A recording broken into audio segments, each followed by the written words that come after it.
अस्सलाम वालेकुम। बात करने जा रहे हैं आज हलाला की, जिसे लेकर मीडिया के द्वारा मुसलमानों को बहुत क्रिटिसाइज़ किया जाता है कि इस्लाम में हलाला होता है, मुसलमान हलाला करते हैं। तो आइए जानते हैं कि हलाला क्या है और कैसे होता है। तो सबसे पहली चीज़ हम ये जान लेते हैं कि हलाला जो है वो कुरान में नहीं है। कुरान में हलाला जैसा कोई लफ्ज़ ही नहीं है।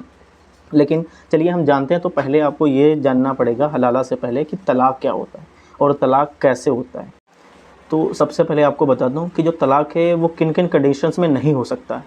जैसे गुस्से में अगर तलाक़ बोला जाता है तो वो नहीं माना जाता है। जब मासिक धर्म में हो औरत, तब वो जो उसका तलाक़ नहीं माना जाएगा। अगर हस्बैंड उसको तलाक़ देता है वो नहीं माना जाएगा। शराब पीकर तलाक़ नहीं माना जाएगा। ये जो फ़ोन पे जो चिट्ठियों में ये तलाक़ होते हैं, ये तलाक़ बिल्कुल नहीं माने जाते, बिल्कुल करना गलत है। तो आप लोग इन चीज़ों से बचें, और जहाँ कहीं भी ये चीज़ें हो रही हैं तो वहाँ पर खुद जाके रोकें और उन्हें कुरान का हवाला दें। तो कुरान के हवाले से अगर बात करें तो सूरह बकरा में आयत नंबर 228 से लेकर 232 तक अल्लाह ने इरशाद फरमाया है कि तलाक़ जो है एक बार दो। जैसे आज तलाक़ बोला गया, 3 महीने इद्दत का टाइम लगता है। 3 महीने अगर दोनों साथ में, यानी और उसको साथ रहना भी पड़ेगा, उस औरत को उस हस्बैंड के साथ रहना पड़ेगा। उस हस्बैंड को उसका पूरा ख़र्चा देना पड़ेगा। कोई भी उस पर जो है वो हम नहीं कर सकते कि कोई भी ज़्यादती करें उस पर, ये करना बिल्कुल गलत होगा। अगर उन 3 महीने के अंदर वो रुजू करते हैं, यानी वो फिर से अपने रिलेशनशिप में आना चाहते हैं, तो बेशक आ सकते हैं। उसके लिए कुछ नहीं है कि तुम्हें ये लगेगा, यानी इस हदीस ने ये कहा है, इस हदीस ने ये कहा है, हलाला करना है, ऐसा कुछ नहीं होगा। लेकिन उसके बाद वो आ गए, फिर से रुजू हो गए। 5-6 महीने के बाद फिर ऐसा हुआ कि फिर उनकी जो है वो लड़ाइयाँ होने लगीं। तो फिर उसने तलाक़ दिया, एक बार तलाक़ बोला, और फिर 3 महीने इद्दत का टाइम है। इस बार ये हुआ कि 3 महीने इद्दत का टाइम बीत गया, लेकिन वो उससे फिर से निकाह करना चाहता है। तो इसमें एक बार निकाह कर सकते हैं। जैसे इद्दत का टाइम बीत गया 3 महीने का, उसे फिर से निकाह करना है तो उसको नया महर देना पड़ेगा, और नई तरीके सारी चीज़ें, और नया निकाह होगा उसका, ठीक है। उसके बाद फिर वो साथ रहने लगे। उसके बाद फिर उनके बीच में लड़ाइयाँ हुई 5-6 महीने के बाद या साल भर के बाद, फिर बीच में लड़ाइयाँ हुई। तो उसके बाद फिर उनको तलाक़ चाहिए। तो पहले इनको ये कर लेना चाहिए कि जैसे मियाँ और बीवी में लड़ाई हो रही है, तो एक जो बीवी है वो अपने घर के किसी बड़े को बुला ले, और जो हस्बैंड है वो अपने घर के किसी बड़े को बुला ले। वो आपस में बात कर लें, राय मशवरा कर लें। अगर बात उससे भी नहीं बनती है तो फिर तलाक़ का प्रोसेस चलाएँ। अब एक बार तलाक़ हो गया, उसके बाद 3 महीने इद्दत के फिर से बिताने। उसके बाद आपने सेकंड टाइम में शादी की, फिर आपको नया निकाह और नया महर देना पड़ेगा। नया निकाह होगा और नया महर देना पड़ेगा, ये चीज़ें याद रखिए आप लोग। उसके बाद फिर लड़ाइयाँ हुई कि फिर हमारी लड़ाई चले, फिर वही प्रोसेस लगेगा कि आर्बिट्रेटर आ जाए कोई, यानी कोई इस साइड का बड़ा और दूसरे पक्ष का भी बड़ा आ जाए, और आपस में सलाह मशवरा करके अगर वो रहना चाहते हैं। 3 महीने इद्दत का टाइम देखिए होता है। उन 3 महीने यानी 90 डेज़ के अंदर अगर वो रुजू करना चाहे तो उनका तलाक़ नहीं होता।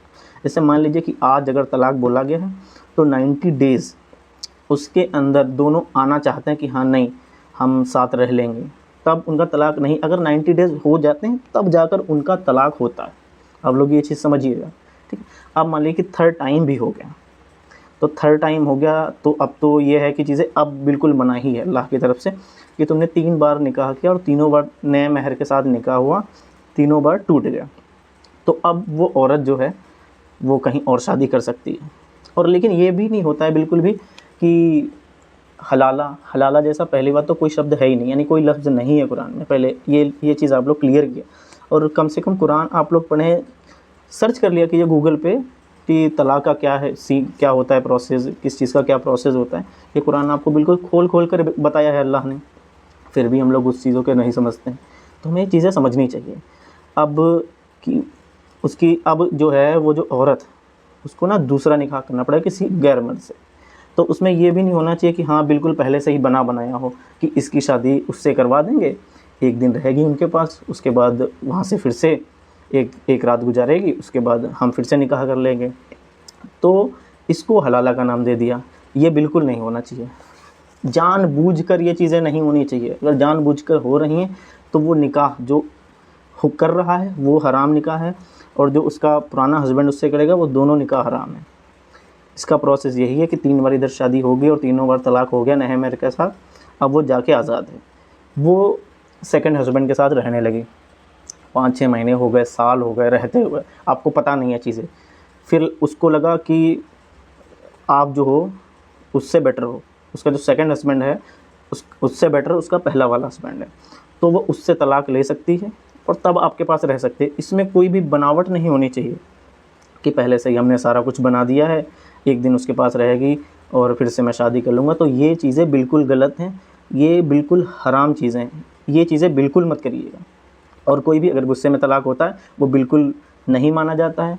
जैसे होता है ना कि हस्बैंड ने गुस्से में तलाक दे दिया बीवी को और बीवी ने उसको मान लिया, तो मेरी औरतों से भी यही गुजारिश है कि आप लोग इस तलाक को माना मत कीजिए। वो नहीं माना जाता है, वो अल्लाह की राह में नहीं, अल्लाह की राह में वही तलाक माना जाता है जो आज तलाक पूरे होशो हवास में हुआ, उसके 3 महीने इद्दत के आपने गुजार दिए तब आपका तलाक होगा। अगर उन 3 महीने के अंदर आप लोग रुजू करना चाहते हैं कि नहीं हमें तलाक नहीं लेना, हम जो है हमारी जो मिसअंडरस्टैंडिंग थी वो दूर हो गई हैं, तो आप आपस में मिल सकते हैं, आपका तलाक नहीं माना, लेकिन वो 3 महीने से पहले, ठीक है।